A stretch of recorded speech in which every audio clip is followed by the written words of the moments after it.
Las niñas bien, corazón robado, en las buenas y en las malas, como novio de pueblo, Capitana Marvel, Utoya, el atentado del siglo y Arabia serán las películas que comentaremos en este episodio. Bienvenidos a Cinemanet. El cine se ve, pero también se escucha. Cinemanet. Con Carlos del Río, Enrique Figueroa, María Ramírez, Diana Gómez y Roberto Ortiz. Cine y más cine. Bienvenidos. Cinemanet. @Cinemanet en Twitter, facebook.com/Cinemanet, Cinemanet1 en Instagram y Cinemanet1 en YouTube son nuestras redes sociales. Yo soy Carlos del Río, les doy la más cordial bienvenida. Les agradezco de corazón que nos acompañen a un nuevo episodio de Cinemanet. Hago esta bienvenida a nombre de nuestra productora general Paulina Villavicencio, del equipo Cinemanet, Uriel Valdés, Roberto Ortiz, Diana Gómez, María Ramírez y por supuesto quien se encuentra hoy junto a mí en los micrófonos y en los controles de Cinemanet, Enrique Figueroa Anaya. ¿Cómo estás, Enrique? Mi estimado Charlie, muy bien, muy contento. Saludos a toda la gente de Cinemanet. Pues contento después de una larga ausencia como ya había sucedido, pero bueno, me da muchísimo gusto regresar aquí a los micrófonos de Cinemanet. Y en este episodio que es llamativo por una circunstancia, mi estimado Charlie. Sí, bueno, estamos grabando este episodio de Cinemanet desde el Cinépolis de Millana, Cinépolis VIP Millana. Por algunas circunstancias que después comentaremos, pero bueno, hoy nos toca grabar sobre cine y hablar de cine desde un cine. Exactamente, que es lo mejor que puede suceder, y estén atentos porque vendrán más cosas. Les insisto, hagan cuentas. Muy bien. Oye, Enrique, tenemos varios temas que hablar. Entre otras cosas también queremos, aunque sea un micro reporte que nos des de lo que viste en FICUNAM. Me parece que eso es importante. También está el tema de Guadalajara. Vamos a ver si nos da tiempo. Arranquemos con cosas que están entrando a la cartelera en la semana de grabación de este episodio. Y una de ellas, sin lugar a dudas, se trata de la película Las Niñas Bien. Esta cinta escrita y dirigida por Alejandra Márquez Abella, y que está basada en los trabajos literarios de Las Niñas Bien de Guadalupe Loaesa. La película dice, en palabras más, palabras menos, basada en los personajes creados por Guadalupe Loaesa, pero con base en ese universo ubicado particularmente a principios de la década de los 80 del siglo pasado en la Ciudad de México. Es la parte que retrata Loaesa de la sociedad mexicana pudiente. Nice, se utilizaban mucho las palabras en inglés, creo que más que ahora, puede ser, y que ahora tiene esta versión cinematográfica con un rol protagónico en el papel de Sofía de Ilse Salas. Exacto, es apenas la segunda película de Alejandra Márquez Abella, la anterior habiendo sido Semana Santa con Tenoch Huerta entre los protagonistas. Y Las Niñas Bien pues empezó a hacer ruido. El año pasado a mí me tocó ver esta película en el Festival Internacional de Cine Morelia, y la verdad es que era una de las películas más esperadas. Como dices, mi estimado Charlie, es una película que retrata un momento en la historia de nuestro país, pero que pues no creo que por coincidencias. También, si bien el libro se ha mantenido vigente, se ha convertido también en uno de esos libros pues más comentados, ¿no? Y un libro, perdón, que ha evolucionado. Es una colección de historias. Sí. Que tuvo su primera y segunda parte publicadas originalmente en el 1+1, y que a lo largo de los años, dependiendo de las ediciones, por ejemplo en la edición número 20 del 20 aniversario, tiene un nuevo prólogo, nuevas historias. Lo mismo sucede con el 25 aniversario. Se ha ido nutriendo. Vaya, es un trabajo que de alguna manera sigue vivo. Sí, se va manteniendo vigente, y justamente a lo que iba es eso, cómo pasando ya más de 30 años, la historia pues sigue siendo más pertinente, y más ahora en tiempos de la llamada 4T, ¿no? Odio ese nombre, no, porque además es autoimpuesto, ¿no? Sí.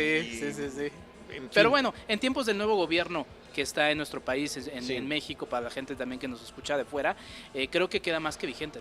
Sí, me parece interesantísimo. Está ubicando este universo lleno de hipocresías, lleno de traiciones, lleno de pretensión, de el qué dirán de estas mujeres de clase pudiente, pero que se están viendo, sobre todo la protagonista, a partir de la crisis que hay en el 82, la crisis económica con el presidente José López Portillo. Jolopo. Bueno, sí, en ese momento está a punto de cambiar su realidad social y económica, y cómo está reaccionando con ella, y cómo puede cambiar su perspectiva y aproximación hacia la gente de dinero nuevo, new money, le dicen en Estados Unidos, nuevos ricos, es un término que se usa, inclusive hasta me parece medio despectivo aquí en nuestro país, pero donde tiene que haber alianzas y tolerancia a todas estas hipocresías que están manejando. A mí la película me pareció muy interesante, creo que por una parte sí rescata muy bien la forma en la que Loaesa lo hacía en la página impresa. Hay varios textos que uno puede, palabras, frases de los personajes que uno puede identificar. Se arma la historia alrededor de este personaje y su interacción con sus amigas, cuál es su interacción con su esposo, con su familia, los hijos, ¿no? Por ahí en algún momento de la película los mandan a un campamento de verano de Estados Unidos, y lo último que le dice la mamá, nada más para darles un ejemplo de cómo es la película, es: recuerden, no se junten con mexicanos.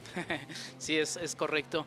Es una película que nos habla de clasismo, obviamente, pero también de racismo, ¿no? Como también ha salido en últimas fechas a raíz, es un tema que ha estado muy presente, pero en el cine a raíz de, por ejemplo, la película Roma, ¿no? Entonces, es este retrato de esta época en donde se nos presenta la historia justamente de Sofía, esta mujer interpretada por Ilse Salas, y que, bueno, quería mencionar un detalle. Ahora que también salió este anuncio de que se va a hacer una obra basada en el libro 100 años de soledad de Gabriel García Márquez. Una miniserie. Siempre que se habla de adaptaciones es un poco polémico, difícil de discutir. En mi interpretación o mi deseo de una buena adaptación es ver algo distinto a lo que hay en el libro. ¿Por qué? Porque en el libro pues, ya tenemos lo que se nos contó.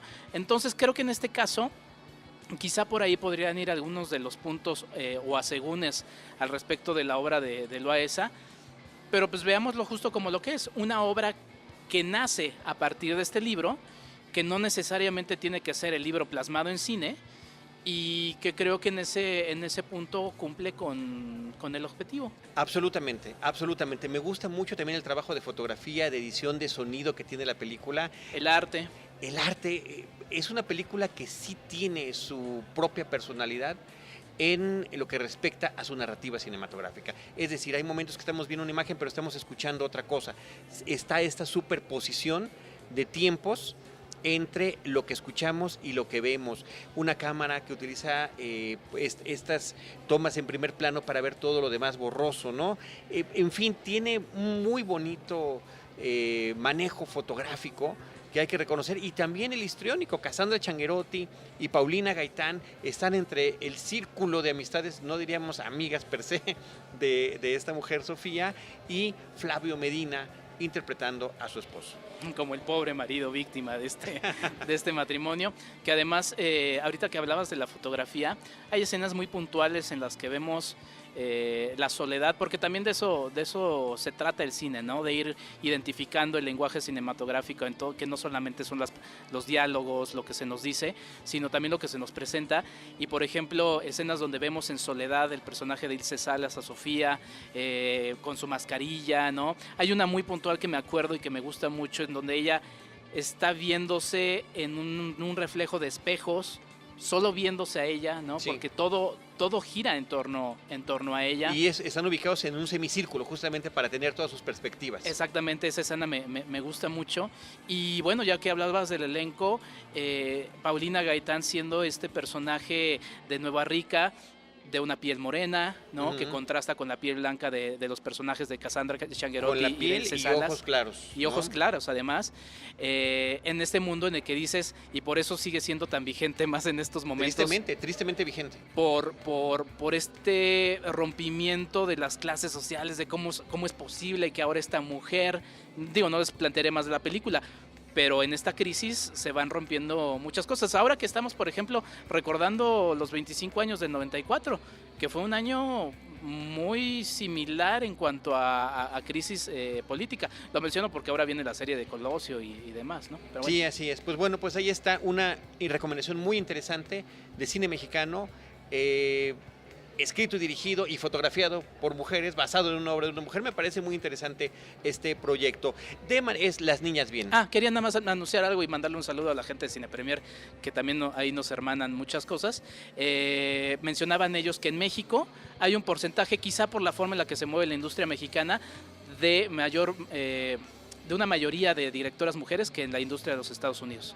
Entonces, pues aquí está otra directora. En términos de porcentaje. En términos de porcentaje. En términos de porcentaje. Muy bien. Bueno, también en cartelera está la película, ya había sido estrenada, Corazón Borrado, Boy Erased, una película dirigida por el actor Joel Edgerton, que también tiene un papel en la cinta, lo cual me parece interesante, un papel secundario, pero a fin de cuentas muy interesante, protagonizada por Lucas Hedges. ¿De qué trata esta película, Enrique? De estas terapias de conversión que grupos religiosos tratan de imponer a gente de orientación homosexual, y cómo el hijo de un ministro es prácticamente obligado por su padre y por su madre, interpretados ni más ni menos que por Nicole Kidman y Russell Crowe, a meterse a esta especie de internado donde a hombres y mujeres de orientación homosexual los van a tratar, y aquí estoy entrecomillando, no me ven ustedes, pero estoy entrecomillando, de convencer que no lo son, de regresar supuestamente a este camino de la, vuelvo a entrecomillar, de la normalidad.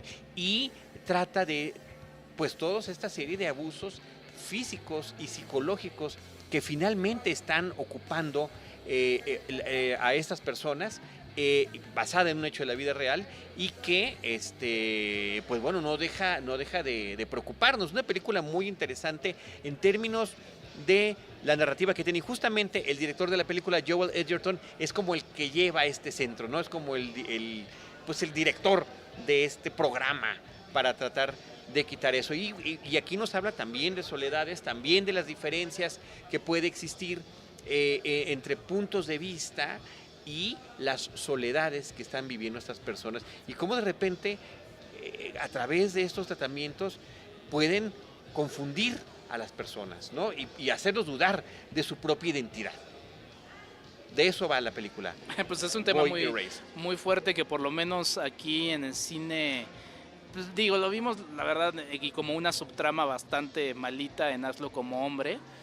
Pero es un tema que también tristemente está muy vigente, con noticias que no voy a mencionar, pero seguramente si ustedes siguen en internet, sí, bueno, ven que es algo que ha estado ahí presente, y que bueno, pues habrá que ver. La trae Cine Caníbal.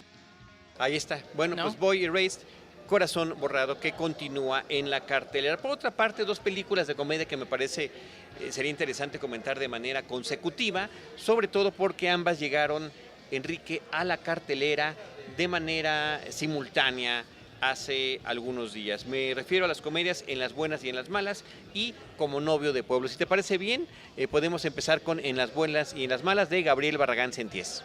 Así es, Charlie. Pues bueno, recientemente las películas no recientemente, los últimos años en el cine mexicano ha habido una predominancia de las comedias románticas.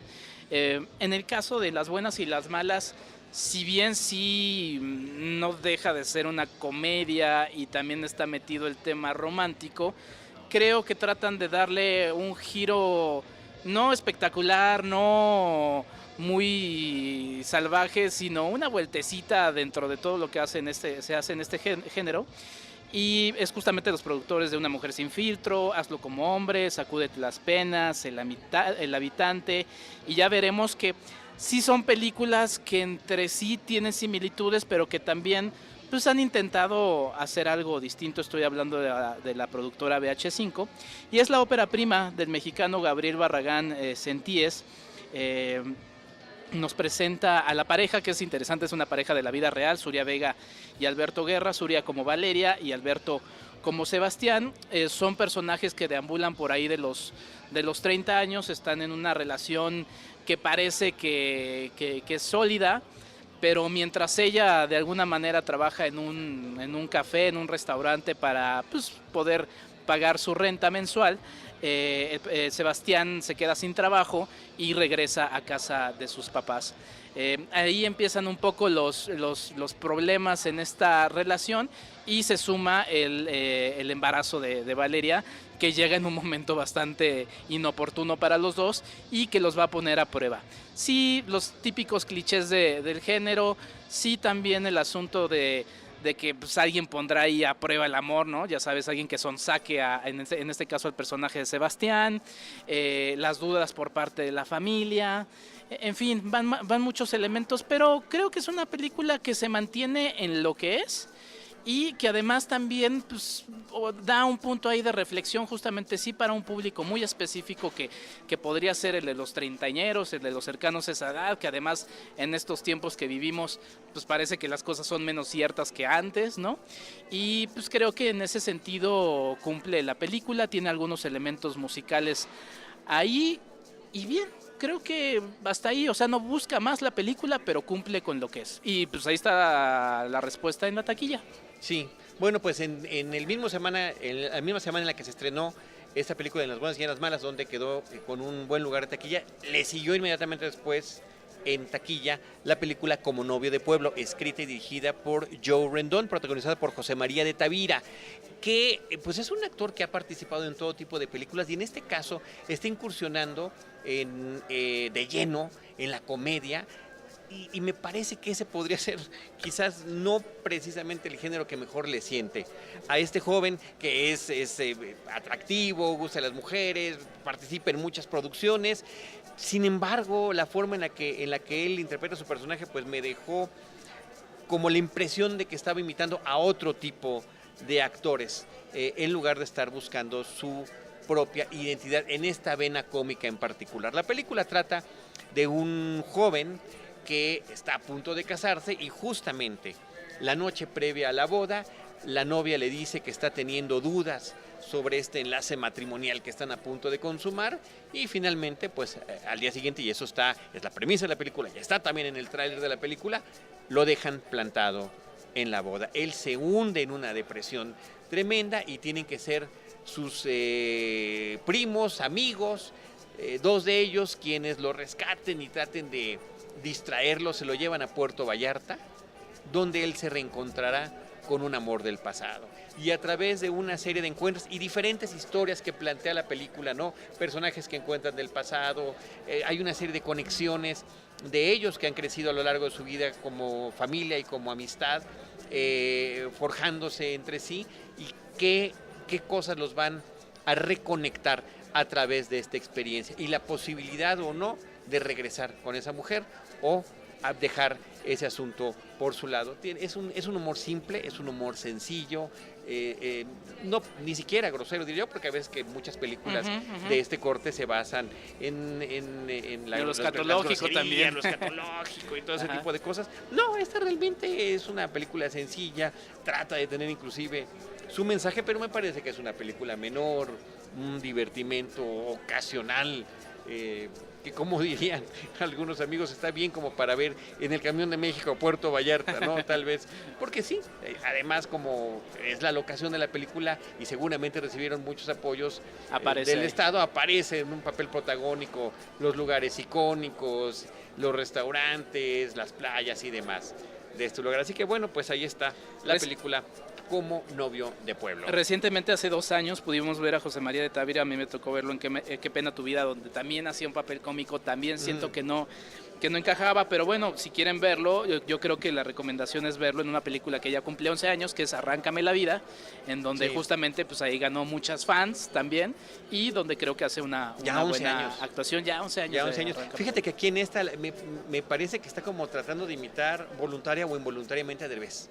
Sobre todo en esa parte del monólogo que se tiene que echar frente a los asistentes a la iglesia, que pues finalmente es nada más su mitad de la iglesia, ¿no? Bueno, pues ahí está José María Tabrín en esta ahí película. sale Regina Blandón, que la acabamos de ver en Sí, Mis Reyes contra Godines. que creo que es de lo más rescatable de la película, que en la de Mis Reyes, sí, digamos que tiene prácticamente, porque todavía sobreviven en algunas salas Mis Reyes, entonces simultáneamente Regina tiene 2 películas que está protagonizando. Martín Altomaro, Ricardo Polanco, Damayanti Quintanar, Mariana Burelli participan en esta película como novios de pueblo. Enrique, también es así, sobreviviendo en todas las pantallas que se puedan imaginar, desde que se estrenó.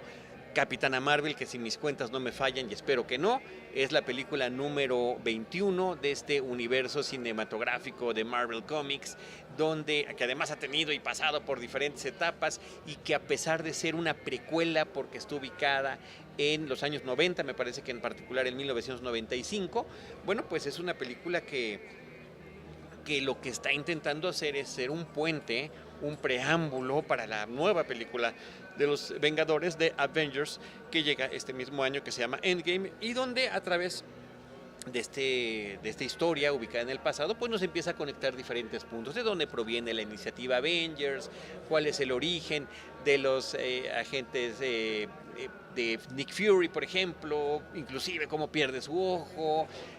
Recurren una vez más. Spoiler alerta. No, bueno. Ya pasaron 2 semanas. Digo, ya pasaron 2 semanas. Además, en el trailer se ve que sale con 2 ojos, y en todas las demás películas lo hemos visto con 1. Correcto. Entonces, digo, realmente tendría yo que guiñar para decirles, aquí es donde se va a ver el porqué. Eso sí es un spoiler alert, es absolutamente y tristemente decepcionante. Y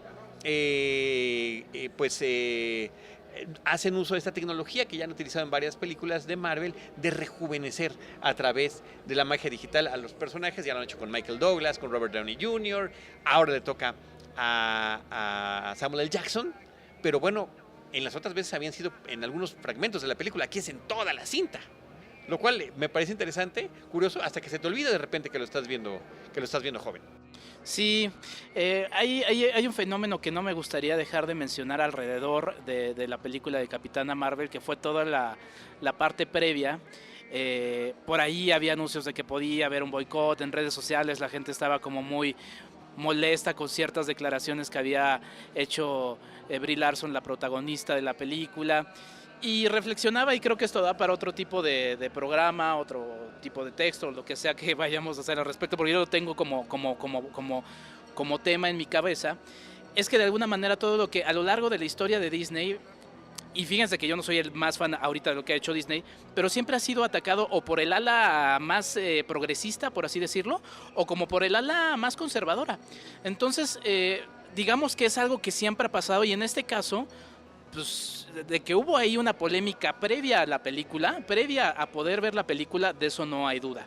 Dejando eso atrás, y de que no se trata de que si no estamos de acuerdo con que haya, yo voto porque haya protagonistas mujeres, obviamente me encanta que haya superheroínas.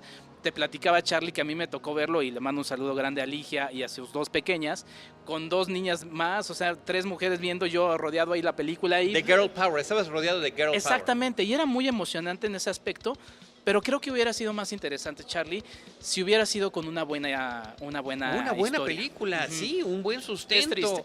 Es un desperdicio de recursos, de reparto. Bueno, imagínense nada más, además de Brie Larson y Samuel L. Jackson, bueno, Brie Larson, que además ganadora del Oscar en años recientes, Ben Mendelsohn, Jude Law, Annette Bening, Clark Gregg, que regresa como el agente Coulson, Jimon Honusu repitiendo papel, Lee Pace también, como te digo, están todos estos elementos que se sienten forzados para conectar, pero que termina una película de superhéroes de Marvel contemporánea. Se supone que es una película de acción, es una película entretenida. Bueno, a mí me pareció una película sumamente aburrida. Di varios cabeceos a lo largo de la cinta, no recuerdo que haya además ni una sola escena particularmente recordable, memorable en términos de acción, que siempre uno dice, recuerda el rescate del helicóptero, cuando la nave lo atacan. Aquí no lo hay, es inexistente. Y Brie Larson, que me parece una presencia interesante en pantalla, que me parece una mujer, le da personalidad, le da personalidad. Es atractiva, es buena y buena actriz, pero me parece que agarra una pose de póster constante a lo largo de la película que termina uno no creyéndosela, ¿no? Entonces, me parece que es muy triste que todos estos elementos se sientan forzados para este preámbulo de lo que debe de ser pues una de las películas más esperadas de Marvel. Y a pesar de todo eso, a pesar de que me parece que queda en los escaños más bajos de estas 21 películas. No es la peor. No es la peor, me parece que Thor es la peor, la primera de Thor, sí, no me queda ninguna duda de que es la peor. Pero ese trabajo en la dirección, que es codirigida entre Anna Boden y Ryan Fleck, que han hecho ya varios trabajos juntos y que también metieron la mano en el guión, entre otras 6 personas aproximadamente, bueno, pues que queda lejos de resultar particularmente interesante. Imagínate además perder el apoyo de un personaje secundario, sí, pero interesante como el de Annette Bening, ¿no? Que es un recordatorio de que le puede brindar identidad al personaje de la Capitana Marvel o en su personalidad de Carol Danvers. Sí, a mí me parece una película que, y creo que de los detalles que le podemos criticar al personaje de la Capitana Marvel van más desde el guión. O sea, creo que es una película que se siente atropellada, que como que tienes que conectar de alguna manera con ella por ciertas cosas que te ponen de manera fortuita. O sea, creo que no se va desarrollando de manera natural y eso es lo que va perdiendo sentido. Yo sí me acuerdo de una escena que a mí sí me interesa, pero creo que al final termina siendo muy forzada, que es esta escena, no sé si es un spoiler alert, ya pasaron también 2 semanas, en la que se levanta, en la que menciona cómo el personaje Capitana Marvel se tiene que levantar desde niña siempre, todas las adversidades, pero creo que hay cosas que se sienten forzadas y creo que también ahí va un poco más al asunto de cómo se está estructurando o cómo ya se terminó estructurando todo el universo Marvel, que ya están en una nueva etapa en la que quieren renovar todo y siento que esta fue así como de mételo así para que ya la siguiente sea el final y luego otra vez reiniciemos todo. No sé, como que lo sentí todo muy forzado. Y creo que también esa poca, y voy a tratar de decir poca naturalidad, porque todo siento que es by the book, ya está afectando mucho en que salgan cosas creativas o que terminen siendo novedosas o refrescantes. Ya son 22 películas by the book. Esperemos, bueno, 21 a 22, incluyendo ya Avengers Endgame, ¿no? Entonces esperemos que los hermanos Russo, que lo han hecho bien en los trabajos que les han encomendado, lleven a buen puerto el próximo filme, pero sí, es una lástima que tantos elementos icónicos del universo de Marvel Comics, muchos de ellos creados por Stan Lee, que tiene su cameo, ya había sido filmado para este cameo en la película, como los Kree, los Skrull, el origen de S.H.I.E.L.D., todo eso, pues finalmente quede un tanto dibujado cuando estamos hablando de situaciones de alcance cósmico, galáctico, universal, en estos universos tan interesantes, creados para la página impresa, para el dibujo que en nuestra cabeza queda animado gracias a los diálogos y al cambio de página, en esas traducciones que realmente no resultan del todo convincentes, pero sí comercialmente exitosas. Sí, bueno, me gustó sí la interacción de Samuel L. Jackson, o sea, sí me gustó cómo interactuaba con el personaje de Capitana Marvel. No creo que termine siendo memorable, pero no me pareció tan... Pues sí, mira, lo que pasa es que hay una dinámica que agarra ahí la película que es demasiado similar a la de Men in Black, a la de Hombres de Negro. Sí, también basada en un cómic, también con versiones previas. Y que, por cierto, estamos en la puerta a unos pasos de que se estrene la próxima película de Men in Black. Y por otro lado, pues una serie de referencias a los 80s, la lentitud de las computadoras, del internet. A los 90. A los 90, perdón. Sí, porque son los nuevos 80 ahora en el cine. Son los nuevos 80, es verdad. Que ni eso, ¿no? Llegan a... Es también muy forzado. Llegan a... Es así como, ahí está tu blockbuster, ahí está tu esto, ahí está... La música, ¿no? Las constantes rolas que están poniendo. En fin, pues yo sí quedé con una grave sensación de insatisfacción de ver la película. Y sobre todo porque pues había expectativa por el personaje, por la actriz, por todo lo que está implicando, y que estas referentes también llegan a ser de cinematográficos, ¿no? Me parece que hay muchos guiños a la película de Top Gun, por ejemplo. Sí, claro. Inclusive el gato que se vuelve protagónico, lo cual me parece nauseabundo. Se llama Goose, a propósito de uno de los personajes de Top Gun, cuando el gato en realidad se llama Chewbacca, ¿no? Y que tiene otro tipo de referente. En fin, cosas que me parecen inexplicables. Pues ahí está Captain Marvel o Capitana Marvel, como se llama en nuestro país. De esta fantasía cinematográfica, fílmica, de superhéroes, vámonos a una película más, Enrique, basada en una tragedia real. Esta es Utoya, El atentado del siglo. No tiene mucho que habíamos platicado a finales del año pasado de la película 22 de julio, 22 July, de Paul Greengrass, sobre este atentado en Noruega, donde un hombre llegó a un campamento lleno de jovencitos y empezó a asesinarlos. Sí, lamentablemente hemos hablado de cómo el cine está siendo reflejo de las realidades que están sucediendo.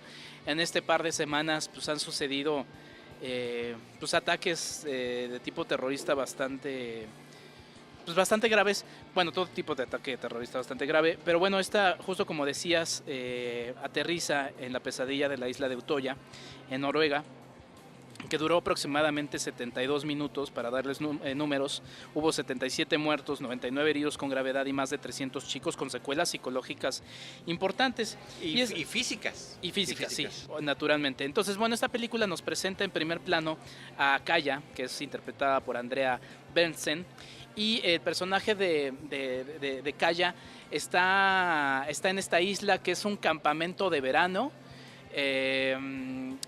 No se desarrolla mucho en la película, pero por las noticias sabemos que era un campamento de verano de chicos de cierta ideología política o con familias de clase privilegiada. Y de clase privilegiada. Y por un momento en la película, el personaje de Kaya voltea a vernos directamente a la cámara y nos dice, es que no creerías esto, si lo ves, ¿no? Parece que nos está hablando, pero no, está hablando con su mamá, pero creo que es un elemento muy interesante porque de inmediato te involucra. Y de hecho la película se va desarrollando, Charlie, como si fuera un documental. Prácticamente toda la película se lleva con una cámara que va encima del hombro de quien va detrás de los pasos de Kaya. Vemos un poquito lo que va sucediendo antes de este atentado. Tiene una relación con su hermana muy importante, llega con unos amigos. Hay cierto nerviosismo porque hay que recordar que minutos antes u horas hubo un atentado en Oslo. Entonces a ellos les llegan las noticias. Perpetrado por el mismo individuo que justamente lo había planificado en esta mente verdaderamente perversa, como un distractor para poder entrar sin problemas, y que así sucedió. Bueno, también lo vimos en la otra película, en la 22 de julio, de Paul Greengrass, a este campamento, ¿no? Y disfrazado de policía. Exactamente, y entonces pues están estos chicos como, bueno, ella es de los pocos que está como consciente de, oye, es que ¿qué está sucediendo allá? Los otros dicen, pues es que está sucediendo allá, y de repente, mientras están platicando con un grupo de amigos, ve que muchos van regresando, corriendo, porque ya empezaron los primeros disparos. Nunca vemos al asesino, lo cual creo que es muy afortunado porque todo es a través de los ojos de Kaya, y de hecho nos mete más en el suspenso porque no ver al enemigo resulta aterrador. Tener la sensación de no saber lo que está pasando como ella lo estaba percibiendo. Y era exactamente eso, porque ellos no sabían de dónde venían, no sabían si eran uno o más personas. Y el terror dura exactamente lo que duró en la vida real. Entonces eso se vuelve muy interesante. Es una película muy dura, la verdad, pero creo que es una de las películas más interesantes y que además con un tema tan polémico, tan difícil de retratar en la pantalla, Charlie, creo que esta película lo presenta de gran manera, y ya sé que no, o sea, sí te termina apachurrando el corazón, es muy dura. Y pues ya, no revelaré más, la verdad es que toda la construcción es bastante interesante, y pues si todavía la encuentran en pantallas, vayan a verla, y si no, seguramente saldrá en alguna plataforma en línea. Sí, esto sucedió en 2011, la película la dirige Eric Popp, él es un director noruego que ha trabajado series de televisión y ha trabajado también documental, lo cual le brinda esa facilidad para esta narrativa que justamente nos estás comentando. El título original de la película es Utoya 22 de julio y se llama en nuestro país Utoya, el atentado del siglo. Finalmente, una película que ya habíamos comentado, Enrique, en algún episodio previo de Cartelera Cultural, pero que entra en la cartelera comercial, es la película brasileña Arabia. Arabia, que nos tocó comentarla cuando se presentaba el 38 Foro de Cine Internacional en Cineteca Nacional, este apartado de la Cineteca para esas otras miradas al cine interesantes a las que hay que voltear a ver. Es una película de Brasil, de João Tumans y Alfonso Uchoa, y que parece una película bastante sencilla, en la que, como les platicaba en aquel episodio, vemos la historia de dos jóvenes que están viviendo solos, y, o sea, como que nos va contando una cosa que al final termina conectándonos con la historia de un hombre que termina muriendo en la soledad. Son como 15 minutos de preámbulo hasta que se nos aparecen los títulos de Arabia. Y en una historia muy sencilla que reitero, pareciera que no tiene mayor emoción, nos vamos encontrando con el camino del héroe que ya hemos conocido en otras películas. Ya sé que siempre regreso a Star Wars, pero es así. Pero de una manera muy, muy concreta, en donde el personaje va teniendo un desarrollo similar. Se vuelve también una película muy entrañable. Ahora que ya también estamos mencionando el factor Roma, de cómo abrió ojos a otro tipo de cine que no se veía por otro tipo de gente, creo que Arabia es una buena forma de continuar con este tipo de cine si a ustedes les interesa, y que vale mucho la pena ver, pues, cine de otros países que no son tan comunes. Ahora tuvo su estreno comercial, lo cual creo que es bastante interesante, y pues ahí está Arabia. Chéquense también esa reseña que hicimos en nuestro Cinemanet para que estén ahí dándole circulación a nuestros episodios. Muy bien.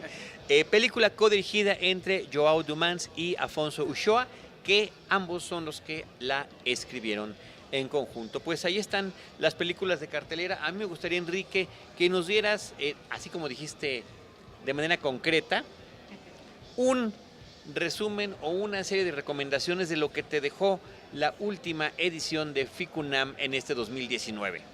Bueno, para empezar, quiero decir que es la primera vez que tal cual me metí a cubrir el FICUNAM. De repente, en el universo de cosas que hay que cubrir en el cine, pues no da la vida para todo. Alcanza. Exactamente. Le mando un abrazo grande a un amigo que se llama Alberto, que me decía, es que pues ahora no veo veo mucha gente que no ha venido a FICUNAM, pues ¿qué sucede? ¿Por qué ahora sí? Y una de las películas, y me daba gracia, decía, pues claro, es que está Robert Pattinson, y había muchas fanáticas de este actor que aparece en la trilogía de Crepúsculo. Y Twilight le llaman. Exacto. A mí me choca porque para mí Twilight es Twilight Zone. Exacto, sí, no, todo mal. Pues bueno, la dirige esta película High Life, una directora francesa con un gran recorrido, que es Claire Denis, y es una película que seguramente vamos a ver en estreno comercial, y que bueno, fue la función inaugural en el Centro Cultural Universitario. Nos presenta la vida de este astronauta que se llama Monte, o que conocemos como Monte o Monty, porque es en inglés, interpretado por Robert Pattinson.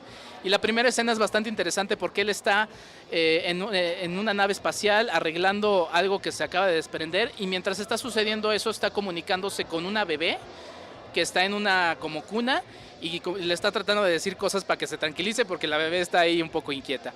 Y vemos todo el desarrollo de por qué este astronauta está en la mitad de la nada con una bebé. Vamos teniendo flashbacks en donde vemos a varios de los... porque en otra escena, regresando, es como de las primeras escenas, avienta cuerpos de los otros astronautas. Entonces dices, bueno, ¿qué es lo que pasó ahí? Y creo que está muy bien construida, con un ritmo... El FICUNAM se distingue por presentar un cine que tiene otras formas de presentarnos el cine, no en el lenguaje tradicional de lo que se nos presenta en el cine comercial. No es de las películas más experimentales, por así decirlo, sí mantiene un cierto formato clásico, pero creo que es una historia bastante interesante, con conexiones ahí entre 2001. La música es también un elemento muy interesante y muy a destacar, que es del británico Stuart A. Staples, miembro del grupo Los Tindersticks, y la verdad es que es una película que me llamó mucho la atención. Ahora, también en el FICUNAM tuve la oportunidad de ver un documental muy interesante que se llama O Proceso, que es un documental de la brasileña María Augusta Ramos. Este documental te pone en el proceso. Justamente. Yo no conocía exactamente todo lo que sucede a nivel político en Brasil. Ya ves que sube al poder Lula da Silva, luego Dilma Rousseff, luego ahora este personaje que acaba de visitar a Donald Trump y que le entregó una playera de Pelé, que creo que se apellida Bolsonaro, que es de la extrema derecha, y Lula da Silva y Rousseff eran de la izquierda. Y yo no sabía qué es lo que había pasado, porque de repente el personaje de Lula lo iban a encarcelar, en fin, como que lo tenemos muy lejano, porque además es en portugués y como que Brasil no hay tanta cercanía como con otros países. Y esta película nos presenta justamente el proceso en el que a que se enfrenta Dilma Rousseff para ser destituida como presidenta. A mí siempre me genera un asunto. Es difícil porque los documentales pues, siempre son contados a partir de un sujeto, entonces son subjetivos, ¿no? Pero siempre me cuesta trabajo cuando se ponen del lado absoluto de una figura, en este caso de una figura polémica que también pues, uno como espectador ajeno no sabe qué es lo que está sucediendo. Pero creo que lo hace muy bien y creo que es necesario que tome este punto de vista esta directora.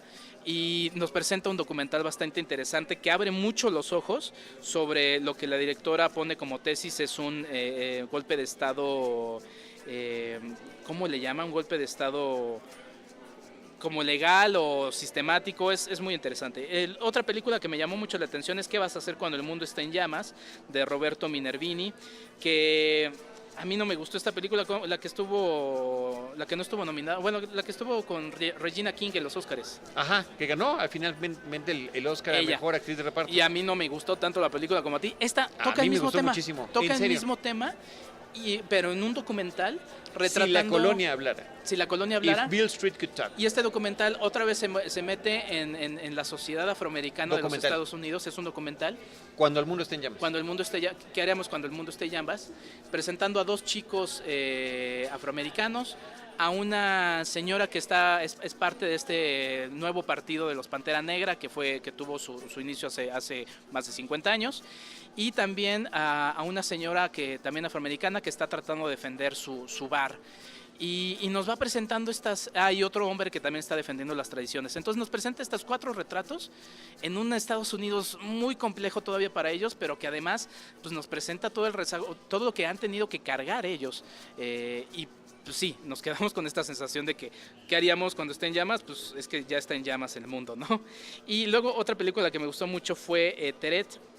Esta me la recomendó Eric Estrada, le mando un saludo de Cine Garage, y es una película que nos pone en la Yugoslavia de finales de los 90, cuando la OTAN bombardea la capital Kosovo, y es una historia donde un hombre tiene que llevar un paquete a Kosovo en un camión, y nos vamos encontrando no tanto con el paquete que tiene en el camión, sino con el paquete de cada una de las personas que están ahí, porque además esa guerra, como las guerras de los 90 e inclusive la guerra de Irak, pues fueron guerras televisadas y se nos olvidaba que debajo de esas bombas y luces pues había historias y había personas. Una película muy interesante, Teret.